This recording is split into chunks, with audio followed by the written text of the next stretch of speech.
Pemirsa, hujan deras yang melanda Parapat dalam beberapa hari terakhir mengakibatkan banjir bandang yang berdampak pada pemukiman warga dan akses jalan. Material lumpur dan batu yang terbawa arus menyebabkan lumpuhnya aktivitas masyarakat. Sejumlah pihak turut membantu upaya penanganan dampak banjir, termasuk PT Toba Pulp Lestari Tbk atau TPL yang menurunkan alat berat dan personil untuk membersihkan material banjir.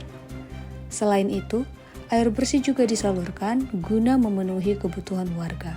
Pada Senin 17 Maret 2025, Lurah Parapat Junior Lisinaga menyampaikan bahwa banjir ini berdampak pada sekitar 100 kepala keluarga. Ia mengapresiasi berbagai pihak yang telah berkontribusi dalam upaya pemulihan. Diharapkan sinergi antara masyarakat dan pihak terkait dapat mempercepat pemulihan kondisi. Masyarakat juga diimbau untuk tetap waspada terhadap potensi cuaca ekstrim. Jangan lewatkan berita menarik lainnya hanya di channel Toba TV. Follow, like, dan subscribe channel Toba TV untuk mendapatkan informasi terbaru lainnya.